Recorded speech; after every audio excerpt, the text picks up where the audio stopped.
मित्रांनो, सकाळचे 6 वाजलेले आहेत आणि मी माझे राहतेघर सासवड निघालेलो आहे मोरगावकडे. मित्रांनो, तुम्ही पुण्यावरून मोरगावला येणार असताल तर पुणे ते मोरगाव हे 65 किलोमीटरचं अंतर आहे आणि त्याच्यासाठी अंदाजे 1.5 ते 2 तास लागू शकतात. सासवडवरून जेजुरीला आपण 20 मिनिटात पोहोचलेलो आहोत. जेजुरी गडावर जाण्यासाठी आपल्याला जेजुरी गावातून उजवीकडे वळून या पेठेने सरळ जेजुरी गडाच्या पायथ्याशी आपण पोहोचू शकतो. इथूनच समोर आपण आता डाव्या बाजूला वळणार आहे मोरगावकडे जाण्यासाठी.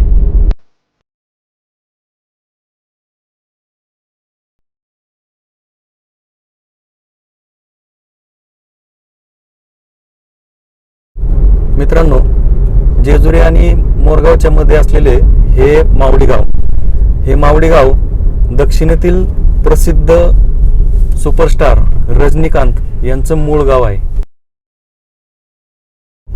मस्त असा सूर्योदय आपल्याला दिसत आहे आणि सूर्योदयाबरोबरच आपण मोरगावमध्ये प्रवेश करत आहोत. इथून आपल्याला आतमध्ये आता पार्किंगसाठी वळायचं आहे.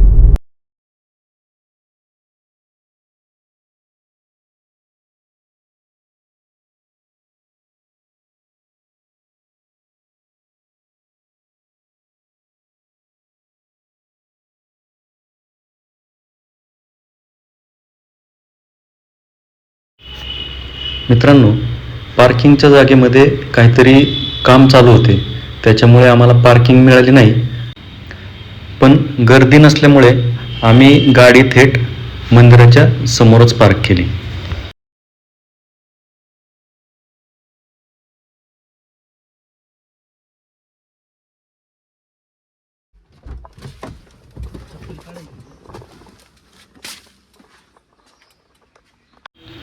मित्रांनो, येथे मंदिरासमोर दोन्ही बाजूला हार, नारळ, फुले, खेळणी, प्रसाद याची दुकाने आहेत.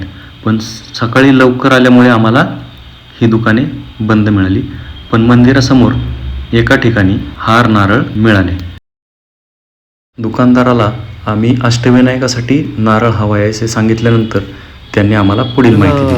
हाच नारळ घ्यायचा, हाच आठी ठिकाणी फिरवायचा, शेवटला करून प्रसाद करायचा. परत नारळ घ्यायचा नाही, पहिल्या गणपतीला घ्यायचा, तो सगळीकडे फिरवायचा. मग तिथं प्रत्येक ठिकाणी सांगायचं अष्टविनायक करतोय, पाय लावून नारळ परत द्यायचं. ती मग ते सगळीकडे तसंच फिरवायचं आणि शेवटला करून तुमच्या प्रसाद करायचा. मित्रांनो, पुढे आपल्याला ह्या प्रसिद्ध अशा 11 पायऱ्या चढून वरती आलं की समोरच आपल्याला मंदिराचे भव्य प्रवेशद्वार दिसते आणि उजव्या बाजूला आपल्याला नंदी पाहायला मिळतो. असे सांगितले जाते की शंकराच्या मंदिरासाठी नंदीची मूर्ती एका रथात नेली जात होती. मात्र येथे आल्यावर रथाचे चाक तुटले, त्यामुळे नंदीला येथेच ठेवण्यात आले. अष्टविनायकातील सर्वात पहिला गणपती म्हणून मोरगावचा मयुरेश्वर ओळखला जातो. मयुरेश्वराचे मंदिर म्हणजे एक प्रशस्त गडीच आहे. मंदिर काळ्या दगडापासून तयार करण्यात आलेले असून ते बहमनी काळात बांधले गेले आहे. गावाच्या मध्यभागी असलेल्या या देवळाला चारही बाजूंनी मनोरे आहेत. मंदिरासमोर सुंदर अशा 2 दीपमाळा आहेत.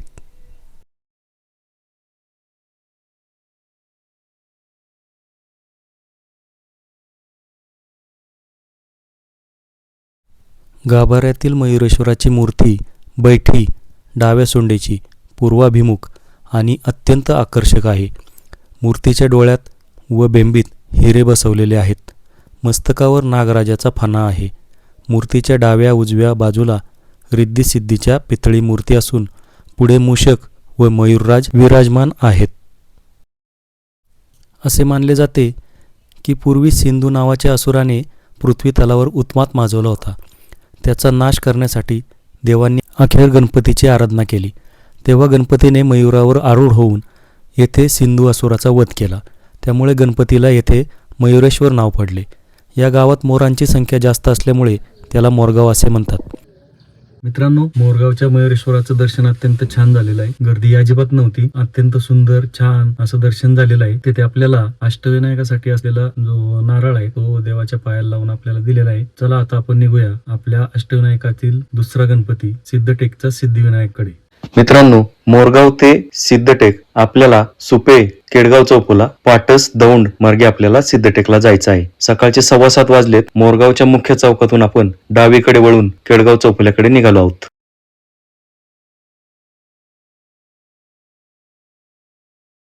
वाटेत जाताना सुपे येथे मयुरेश्वर वन्यजीव अभयारण्य लागते. हे देशातील सर्वात लहान अभयारण्य असून येथे भारतीय लांडगा, चिंकारा, तरस आणि विविध प्रकारचे पक्षी आढळतात. आता आपण केडगाव चौफुला येथे पुणे सोलापूर राष्ट्रीय महामार्गावरती आलेलो आहोत. येथून या महामार्गावरून आपण पाटसपर्यंत जाणार आहोत.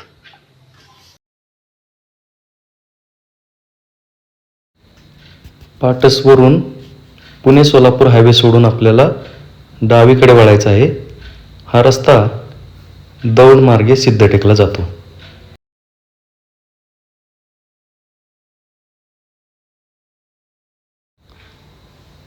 दौंड शहरात आतमध्ये न जाता अलीकडूनच डावीकडे दौंड ते अहिल्यानगर मार्ग लागतो. या रस्त्यावरून पुढे गेल्यानंतर जो पूल लागतो तो पूल ओलांडल्यानंतर डावीकडे अहिल्यानगरकडे न जाता सरळ सिद्धटेककडे रस्ता जातो. भीमा नदीचं हे अथांग पात्र ओलांडताच आपल्याला समोर सिद्धटेकचं प्रवेशद्वार दिसतं. मंदिराची विशेष अशी पार्किंग सोय नाही आहे. आपल्याला असेच मंदिरासमोरील रस्त्याच्या कडेला गाडी उभी करावी लागते. पेशवेकालीन महत्त्व लाभलेल्या या सिद्धिविनायकाच्या मंदिराचा गाभारा पुण्यश्लोक अहिल्याबाई होळकर यांनी बांधला. देवाचे मखर पितळाचे असून सिंहासन पाषाणाचे आहे. मधु व कैटभ या असुरांशी भगवान विष्णू अनेक वर्षे लढत होते. मात्र या युद्धात त्यांना यश प्राप्त होत नव्हते. तेव्हा शंकराने विष्णूला गणपतीची आराधना करायला सांगितली. याच ठिकाणी गणपतीची आराधना करून विष्णूने असुरांचा संहार केला. छोट्याशा टेकडीवर असलेल्या या देवळाचा रस्ता पेशव्यांचे सरदार हरिपंत फडके यांनी तयार केला.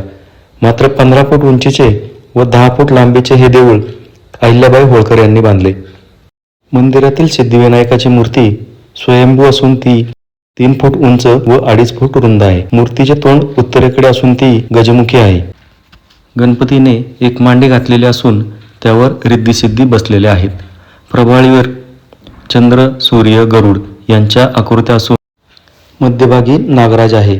या देवळाला एक प्रदक्षिणा घालायची म्हणजे 1 किलोमीटर चालावे लागते. मंदिराच्या गाभाऱ्यामध्ये चित्रीकरणास परवानगी नसल्यामुळे बाहेरूनच आपल्याला दर्शन घडवत आहे.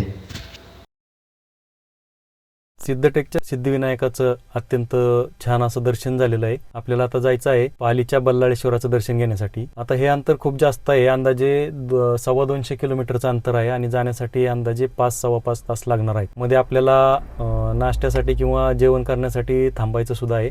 चला मित्रांनो, आता सुरू करूया आपला प्रवास सिद्धटेक ते बल्लाळेश्वर पाली. सिद्धटेक ते दौंड रस्त्यावर असलेल्या जोगेश्वरी मिसळ येथे आम्ही नाश्त्यासाठी थांबलो. येथील काळ्या रश्श्यातील मिसळीचा आस्वाद घेतला आणि पुढील प्रवासाला निघालो. एक्सप्रेस हायवेच्या बोरिंग प्रवासापेक्षा निसर्ग सौंदर्याचा आनंद घेण्यासाठी आम्ही 20 मिनिटे जास्त वेळ लागत असूनही तामिनी घाटमार्गे जाण्याचा निर्णय घेतला. तामिनी घाट हा महाराष्ट्रातील पुणे आणि रायगड जिल्ह्यांना जोडणारा पश्चिम घाटातील एक निसर्गरम्य घाट आहे, जो त्याच्या विहंगम दृश्यांसाठी, धबधब्यांसाठी आणि हिरव्यागार जंगलांसाठी प्रसिद्ध आहे. विशेषतः पावसाळ्यात येथील सौंदर्य अधिक खुलून दिसते, जिथे ढग आणि धुक्यात हरवलेल्या टेकड्या पर्यटकांना आकर्षित करतात. तसेच हा घाट देवकुंड धबधब्यासाठी देखील ओळखला जातो.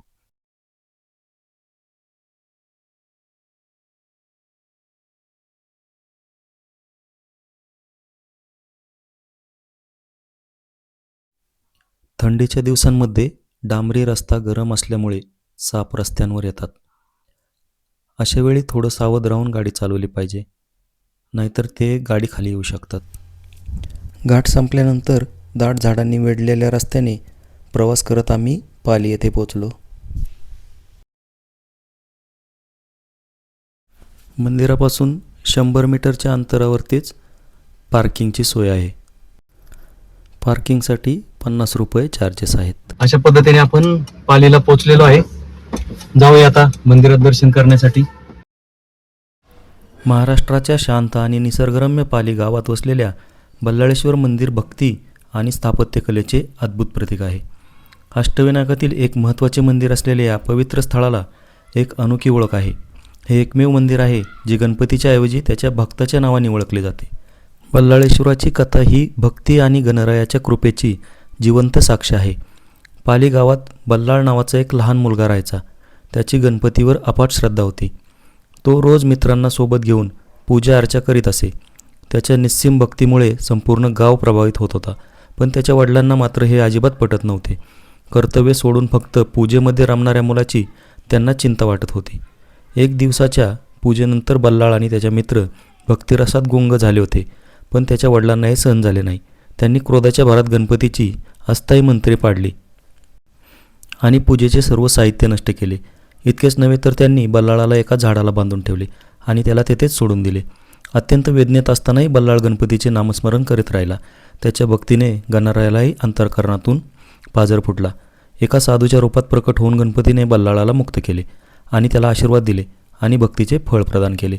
भावनिक झालेल्या बल्लाळाने गणपतीला एकच मागणी केली, तुम्ही येथेच कायम राहा, जेणेकरून प्रत्येक भक्ताला तुमची कृपा लाभेल. गणपतीने त्याची विनंती स्वीकारली आणि पालीत स्थायिक झाले. तेव्हापासून श्री गणेश बल्लाळेश्वर या नावाने पूजले जातात. ही एक कथा श्रद्धेच्या आणि भक्तीच्या सामर्थ्याचे प्रतीक आहे. आजही हजारो भाविक पालीत येतात. त्यांना इथे बल्लाळासारखीच भक्तीची अनुभूती मिळावी अशी इच्छा असते. पालीचे बल्लाळेश्वर मंदिर केवळ श्रद्धेचे नाही तर स्थापत्यकलेच्या अप्रतिम सौंदर्याचे प्रतीक आहे. या मंदिराचा इतिहास 11व्या शतकापर्यंत मागे जातो, जेव्हा याची पहिली रचना लाकडापासून तयार करण्यात आली होती. मात्र 1760मध्ये श्री नाना फडणवीस यांच्या प्रयत्नामुळे मंदिराचे नवीन रूप आकारास आले. मंदिर पूर्वाभिमुख आहे, त्यामुळे सूर्योदयाच्या वेळी गणपतीच्या मूर्तीवर सोनेरी किरण पडतात. त्या दैवी प्रकाशात संपूर्ण मंदिर तेजाने न्हाल्यासारखे वाटते. चला मित्रांनो, दर्शन तर खूप छान झालेलं आहे. आता जेवणाची व्यवस्था कुठं चांगली होती ती पाहू. पाली ते महाड रस्त्यावर असणाऱ्या श्री गणेश हॉटेल येथे आम्ही जेवणासाठी थांबलो. जेवण करून आम्ही आता महडच्या दिशेने निघालेलो आहोत. पाली ते महड हे अंतर 40 किलोमीटरचे असून त्यासाठी 1 ते सव्वा तास लागू शकतो. खोपोलीकडे जाणारा मुख्य रस्ता सोडून आपण डावीकडे वळून महडमध्ये दाखल झालेलो आहोत.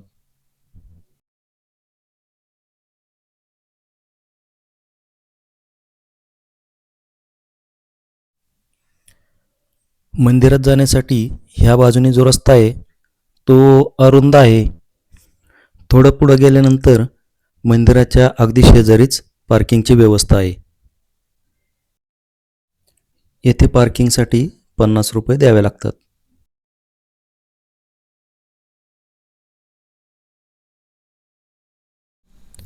महाडच्या वरदविनायक मंदिराला एक अद्भुत पौराणिक महिमा लाभलेला आहे.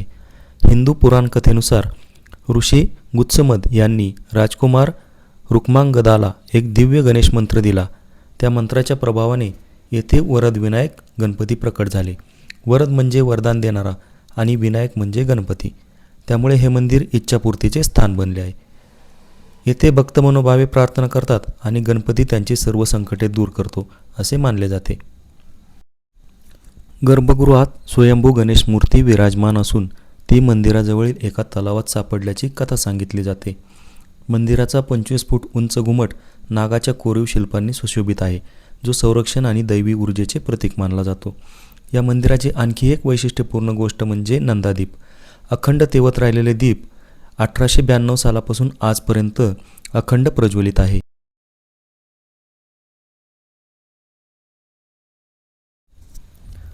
मंदिराच्या शेजारीच उकडीचे मोदक मिळतात. मित्रांनो, आता महडच्या वरदविनायकाचं अत्यंत सुंदर असं दर्शन झालेलं आहे. अजिबात गर्दी वगैरे काही नव्हती.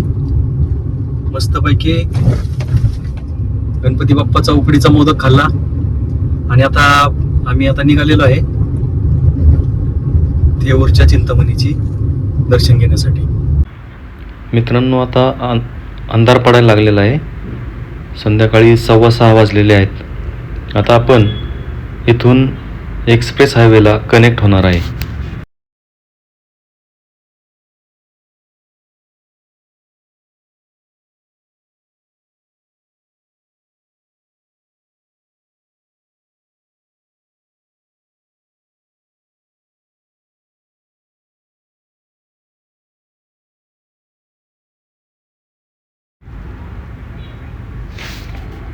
एक्सप्रेस हायवेवरून पूर्ण चांदणी चौकापर्यंत अत्यंत छान प्रवास झाला आहे.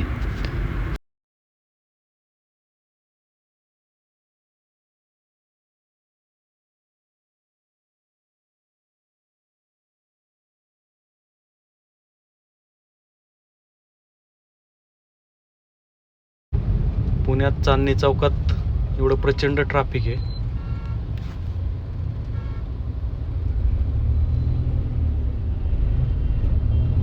हळूहळू चाललेलो आहे. आता मी बघतोय थेऊरला कुठं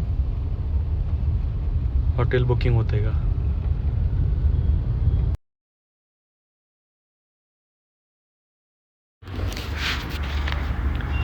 रात्रीचे 9:30 वाजलेले आहेत. आम्ही बराच प्रयत्न केला हॉटेल मिळण्यासाठी, पण कुठेही हॉटेल बुक होत नव्हते. आता प्रत्यक्षात जागेवर जाऊन पाहूया कुठे हॉटेल मिळते आहे का.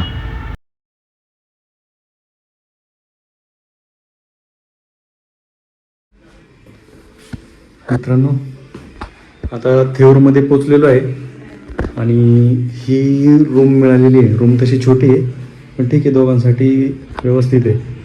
कारण आज काहीतरी कार्यक्रम आहे, त्यामुळे सगळे लॉजेस बुक केलेले आहेत त्यांनी. रूम मिळत नव्हती आज ही तशी नशिबानेच मिळाली, नाही तर आज थेऊरमध्ये रूम मिळाली नसती. ठीक आहे, आता जेवण करून येतो.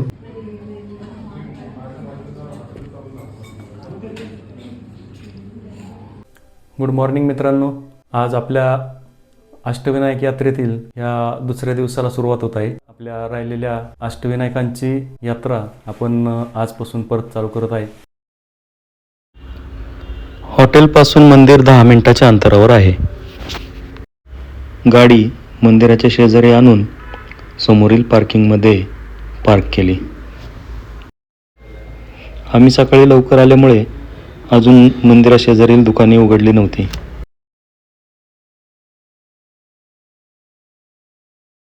मंदिराचे मुख्य प्रवेशद्वार उत्तरेकडे असून आतमध्ये शिरताच मोफत चप्पल ठेवण्याची व्यवस्था केलेली आहे.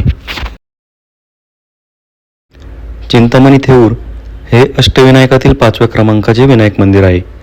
हे चिंतामणी मंदिर भक्ती, इतिहास आणि पौराणिकतेचा अद्भुत संगम आहे. मुळा मुठा आणि भीमा नदीच्या संगमावर हे मंदिर बसलेले आहे. या मंदिराचा इतिहास अत्यंत प्राचीन आहे. यादव काळातील संदर्भ या मंदिराशी जोडले जातात. माधवराव पेशवे हे चिंतामणी गणपतीचे निस्सीम भक्त होते. त्यांच्या श्रद्धेमुळे 18व्या शतकात या मंदिराचा पुनर्निर्माण आणि विस्तार करण्यात आला. आज हे मंदिर केवळ भक्तीचे नाही, तर अप्रतिम स्थापत्यशैलीचेही एक उत्तम उदाहरण आहे. कोणतीही मनोकामना पूर्ण करण्याची ताकद असणारा चिंतामणी महर्षी कपिला ऋषींकडे होता, जो गणासुराने कपटाने हिसकावून घेतला. कपिला ऋषींनी श्री गणेशाचा दावा केला. श्री गणेशाने गणासुराशी युद्ध करून हा चिंतामणी त्याच्याकडून जिंकून घेऊन कपिला ऋषींना परत दिला. कपिला ऋषींनी हा चिंतामणी परत न घेता तो श्री गणेशाच्या गळ्यात घातला व त्याचीही चिंता दूर झाली. त्यामुळे गणपतीला येथे चिंतामणी म्हणून ओळखले जाऊ लागले.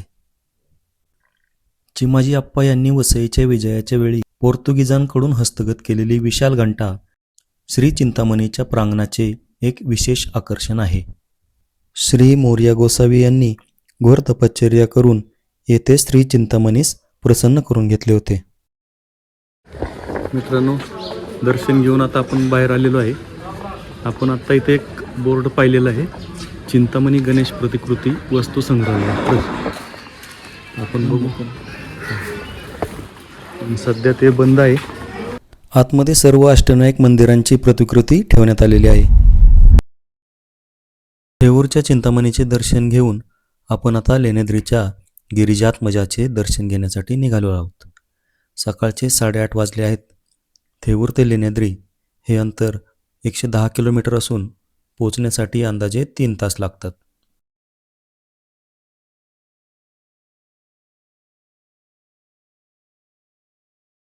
CNG संपत आला होता आणि भीमा कोरेगाव येथे आपल्याला CNG पंप सापडलेला आहे.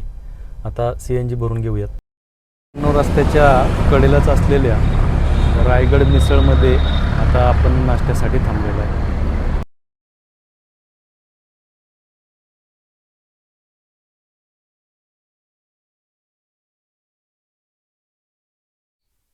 शिक्रापूरवरून थोडं पुढे आल्यानंतर आपल्याला डावीकडे जेजुरी बेल्ले महामार्गाने नारायणगावपर्यंत जायचं आहे. रस्त्याची क्वालिटी खूप सुंदर आहे, पण रस्त्यावरती जागोजागी स्पीड ब्रेकर आहेत. मित्रांनो, प्रत्येक गावाच्या सुरुवाती आणि शेवटी, गावच नाही तर गावाच्या वाडी वस्ती प्रत्येक ठिकाणी असे डबल स्पीड ब्रेकर आहेत. गाडी पूर्णपणे 5-10 किलोमीटर वरती आणून स्पीड ब्रेकर पार करावा लागतो.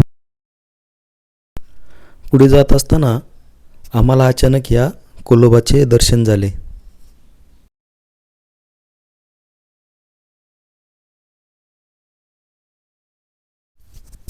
रस्त्याच्या कडेला या मोठाल्या अँटेना पाहिल्यावर समजले की आपण खोडद येथील जगातील सर्वात मोठी दुर्बीण पाहत आहोत. ही दुर्बीण एकाच मोठ्या अँटेनाऐवजी अनेक लहान लहान अँटेनांच्या जाळ्याने बनलेली आहे, ज्यामुळे ती खूप विस्तृत क्षेत्रातून रेडिओ लहरी गोळा करू शकते. थोडक्यात खोडद दुर्बीण ही खगोलशास्त्रज्ञांसाठी विश्वातील रेडिओ सिग्नल अभ्यासण्याचे एक महत्त्वाचे साधन आहे, जी आपल्या देशात आणि जगात महत्त्वपूर्ण आहे. नारायणगाव येथून लेण्याद्रीचे अंतर 15 किलोमीटर आहे आणि त्याच्यासाठी आपल्याला अर्धा तास लागणार आहे. समोर डावीकडे जाणारा रस्ता हा शिवनेरीकडे जात असून आपल्याला उजवीकडे लेण्याद्रीकडे जायचे आहे.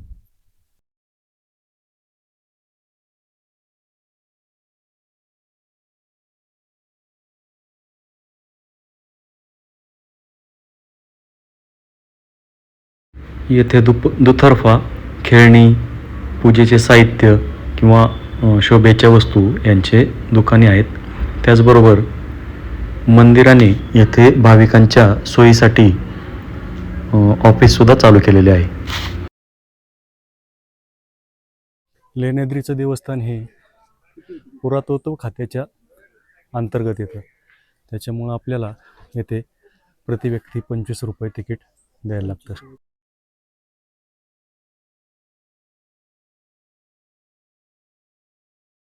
मित्रांनो, इथे माकडे खूप आहेत. माकडांपासून सावध राहा असा जो बोर्ड लिहिला आहे तो माकडांनीच फाडलेला दिसतोय.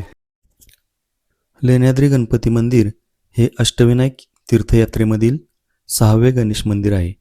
तसेच अष्टविनायक यात्रेतील हे डोंगरावर असणारे एकमेव गणेश मंदिर आहे. लेखन टेकड्यांवर स्थित गिरिजात्मज गणेश मंदिरापर्यंत येण्यासाठी 307 पायऱ्या चढून वर यावे लागते. डोंगरावरील 18 बौद्ध लेण्यांपैकी 8व्या गुहेमध्ये हे गणेश मंदिर स्थित आहे. विनायक आपला पुत्र व्हावा या इच्छेने पार्वतीने लेण्याद्री गुहेमध्ये 12 वर्षे तपस्या केली. गणपती प्रसन्न झाला. एका भाद्रपद शुद्ध चतुर्थीला पार्वतीने स्वतःच्या अंगाच्या मळापासून गणेशाची मूर्ती तयार केली. श्री गणेशाने या मूर्तीमध्ये प्रवेश केला आणि पार्वतीला सांगितले की तिच्या इच्छेनुसार त्याने तिच्या घरी अवतार घेतला आहे. श्री गणेश लेण्याद्रीमध्ये 15 वर्षे राहिला. राक्षस राजा सिंधू याला माहिती होते की त्याचा मृत्यू गणेशाच्या हातून आहे. त्याने लेण्याद्रीवर गणेशाला मारण्यासाठी बालासूर, व्यामासूर, शतमहिषा, कमलासूर, मंजकासूर इत्यादी राक्षस पाठविले, पण गणेशाने सर्व राक्षसांचा नाश केला. लेण्याद्रीवरून जुन्नर परिसर तसेच शिवनेरी किल्ल्याचे विहंगम दृश्य दिसते.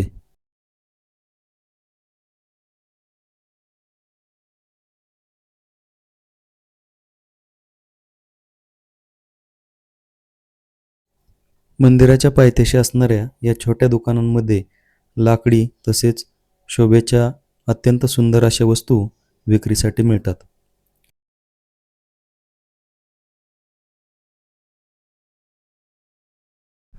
मित्रांनो, आता आपण उतरून खाली आलेलो आहे. आता आपण निघालो आहे ओझरच्या विघ्नहर्त्याचं दर्शन घेण्यासाठी.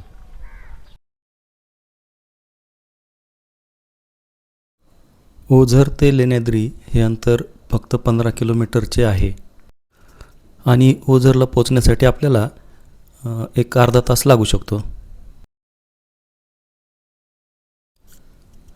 ओझरच्या गणपती मंदिराच्या प्रांगणात आपण प्रवेश केला की आपल्याला समोरच असे भव्य पार्किंग दिसते आणि समोरच आपल्याला कुकडी नदी संथपणे वाहताना दिसते आहे.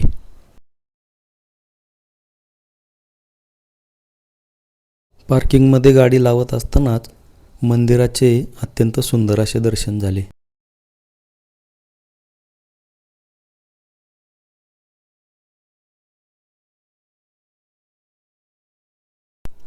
मंदिरासमोर आल्यानंतर दोन्ही बाजूला दुकाने आणि मध्ये चपलांचे स्टँड अशी ही एक अनोखी व्यवस्था पाहण्यात आली. येथील मूर्ती अत्यंत प्रसन्न आणि मनमोहक आहे. ही मूर्ती स्वयंभू असून ती पूर्वाभिमुख आहे.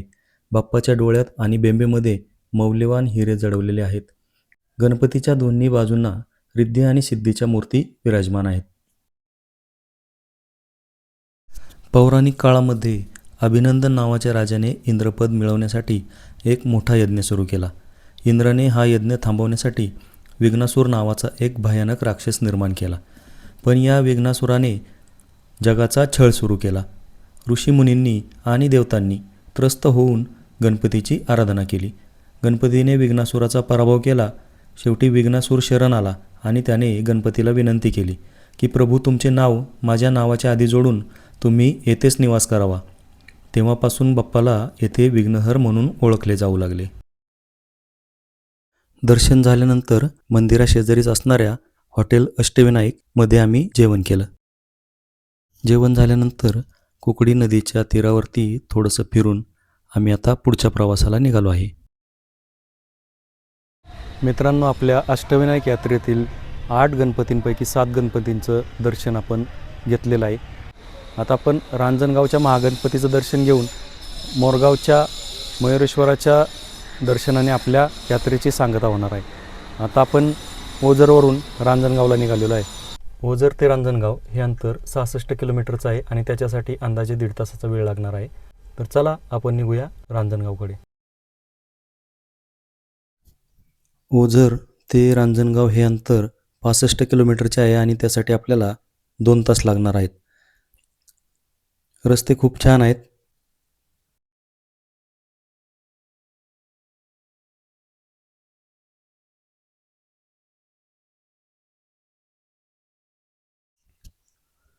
निसर्गाने परिपूर्ण अशा या भागातून आम्ही प्रवास करत रांजणगावला येऊन पोचलेलो आहे.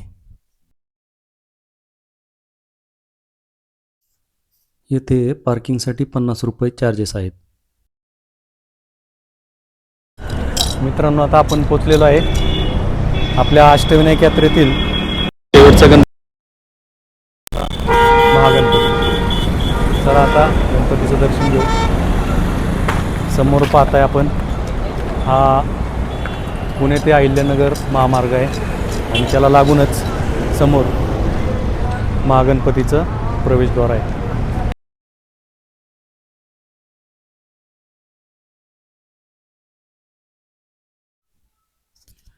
मंदिराच्या आसपासच्या सर्व परिसराचे नव्याने सुशोभीकरण करण्यात आलेले आहे.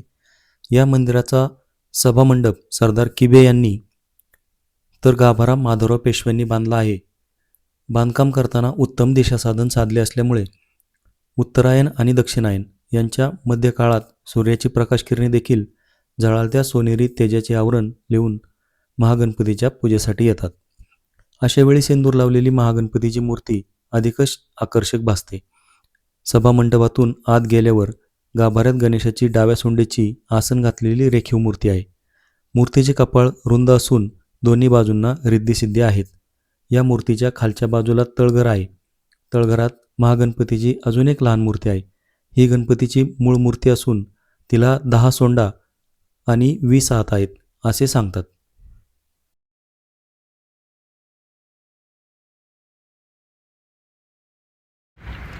पौराणिक कथेनुसार त्रिपुरासूर नावाच्या राक्षसाने शिवाची कठोर तपश्चर्या करून अमरत्वाचे वरदान मिळवले होते.